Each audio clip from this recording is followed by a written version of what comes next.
Halo friend, kita bertemu kembali lewat program Saat Teduh BDKA yang dirancang khusus buat kita menghormati Tuhan. Ya Kayla, kita harus bersyukur kepada Tuhan yang masih mau berkomunikasi kepada kita lewat firman-Nya. Benar sekali. Jadi kalau Tuhan diam saja, maka manusia tidak punya harapan.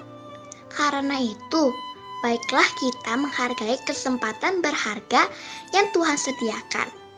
Kali ini kita lanjutkan merenungkan dari kitab yang sangat dalam maknanya dalam kehidupan, yaitu dari Ayub 1 ayat 1 sampai 5. Shalom anak-anak semua, kita jumpa lagi dalam renungan hari ini. Tetapi mari kita terlebih dahulu berdoa. Bapa dalam sorga, kami bersyukur untuk kasih setiamu yang senantiasa diberikan dalam hidup kami. Tuhan, ajarkanlah dengan pemberian itu kami boleh menanggapinya, meresponinya dengan benar di hadapan Tuhan. Sehingga kami pun terus-menerus boleh mengasihi Tuhan. Dan tolonglah kami Tuhan, supaya dengan perbuatan kami, dengan tindakan kami boleh mempermuliakan nama Tuhan. Tuhan, sebentar kami akan belajar kebenaran firman-Mu, tolonglah kami, supaya dengan pertolongan Tuhan, firman itu boleh membentuk hidup kami. Dalam nama Tuhan Yesus kami berdoa. Amin. Anak-anak sekalian, beberapa waktu yang lalu kalian sudah belajar tentang seorang yang bernama Abraham. Abraham tinggal di daerah Ur Kasdim. Ternyata dalam zaman Abraham hidup, saat itu juga ada satu orang tokoh yang bernama Ayub hidup di daerah Uz. Nah, Alkitab tidak mencatat dengan jelas apakah Ayub ini hidup di dalam zaman Abraham sudah dipanggil oleh Allah untuk keluar dari Ur Kasdim, atau sebelum Abraham dipanggil keluar dari Ur Kasdim. Tapi ada hal penting yang perlu kita ketahui, bahwa Ayub ini adalah satu orang yang Alkitab catat adalah orang yang hidup saleh, jujur, takut akan Tuhan, dan menjauhi kejahatan. Ini adalah satu hal yang luar biasa. Kenapa saya katakan luar biasa? Karena baik di dalam zaman Abraham maupun dalam zaman Ayub hidup, itu adalah keadaan orang-orangnya di dalam keadaan yang tidak mengenal Allah. Bahkan tidak mau mengenal Allah. Ayub adalah orang yang mau mengenal akan Allah. Tetapi pengenalan Ayub akan Allah itu tidaklah semudah di dalam zaman kita hidup saat ini. Kenapa? Kita hidup di dalam zaman saat ini, kita sudah mempunyai Alkitab yang lengkap. Kita bisa tahu siapakah Allah itu, siapakah diri kita manusia. Tetapi dalam zaman Ayub hidup, Alkitab belum ada. Artinya, Ayub berusaha dengan hati-hati dan teliti untuk mengenal Allah, tetapi sesuai dengan yang Allah mau singkapkan tentang dirinya kepada Ayub. Ini adalah satu hal yang luar biasa, karena dalam zaman itu sekali lagi, hampir tidak ada orang yang mau mengenal Allah. Anak-anak sekalian,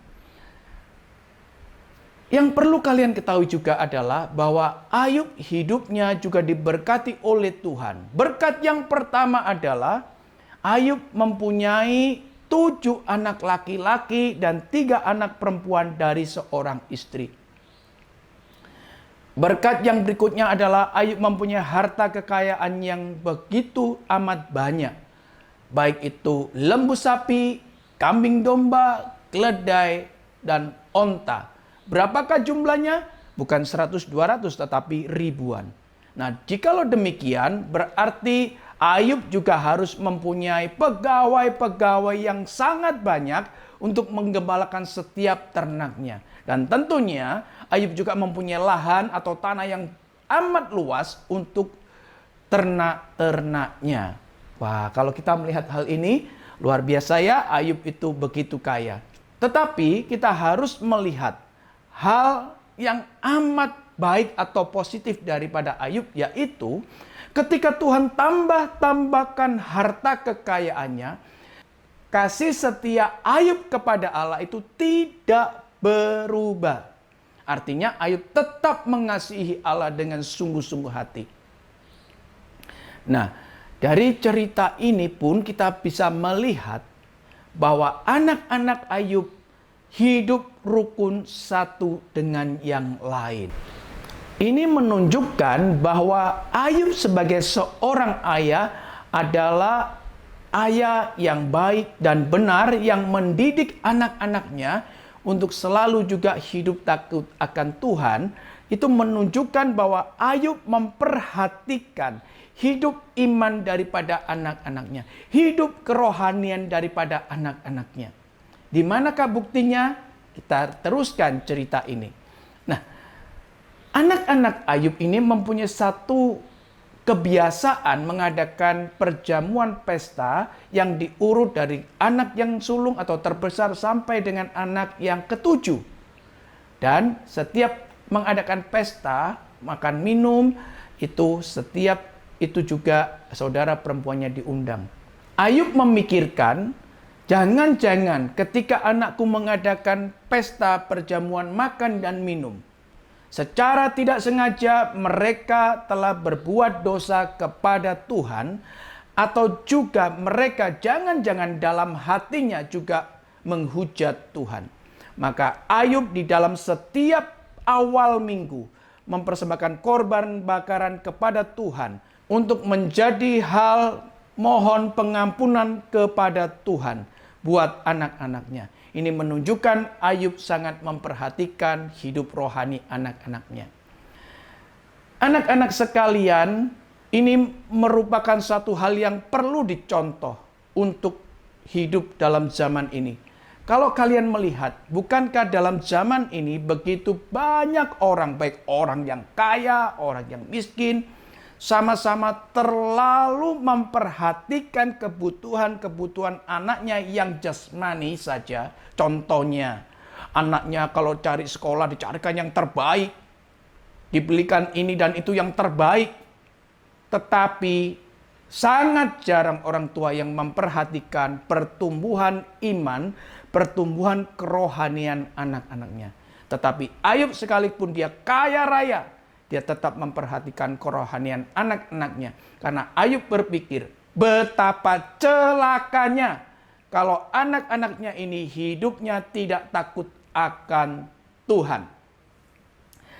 Nah, anak-anak sekalian, dari hal ini kita bisa melihat bahwa Ayub mengasihi Allah dengan sungguh-sungguh. Ayub mengasihi Allah bukan karena Ayub diberkati, bukan. Juga Ayub mengasihi Allah bukan supaya terus-menerus diberkati oleh Allah, bukan. Tetapi Ayub mengasihi Allah karena demi diri Allah sendiri. Dengan cerita semacam ini kita boleh melihat bahwa Ayub di dalam hidupnya tidak mengutamakan kesehatannya, tidak mengutamakan harta bendanya, tetapi Ayub lebih mengutamakan kehidupan kerohaniannya dan hidup pengenalannya akan Allah.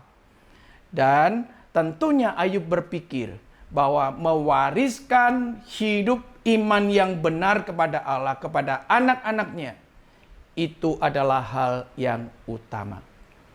Anak-anak sekalian, jadi dari cerita ini, yang diharapkan untukmu dan untukku adalah ketika kita mengasihi Allah, bukan karena untuk kepentingan diri kita, tetapi untuk atau demi Allah sendiri. Sehingga nama Tuhan yang dipermuliakan dan Tuhan senang dengan apa yang kita kerjakan. Amin. Mari kita tundukkan kepala dan kita berdoa. Bapa dalam sorga, kami bersyukur dan berterima kasih kepadamu. Hari ini kami boleh diajarkan apa yang ada pada kami itu semua berasal daripada Tuhan. Sehingga jangan dengan pemberian demi pemberian Tuhan yang berlimpah itu, kami melupakan Tuhan. Juga Tuhan mengajarkan kepada kami, jikalau kami mengasihi Tuhan, bukan karena untuk kami boleh diberkati dan semakin diberkati, tetapi kami mengasihi Tuhan demi Tuhan sendiri. Tuhan, terima kasih untuk kebenaran firman-Mu. Tolong kami untuk mampu melakukannya. Dalam nama Tuhan Yesus kami berdoa. Amin. Nah, teman-teman, apakah pernah memberi persembahan? Apa sebabnya kita memberi persembahan? Mungkin ada yang mengharapkan Tuhan membalas persembahan yang kita berikan berlipat ganda. Tahukah kita bahwa Allah bukan mesin yang dapat dipermainkan manusia? Ayub sangat mengerti hal ini. Dia berdoa dan mempersembahkan korban bakaran kepada Allah. Karena Ayub mengasihi Allah, bukan memancing Allah untuk memberkati dia. Bagaimana dengan kita? Silakan lanjut terus baca dari Ayub 1 ayat 6-12. Sayonara.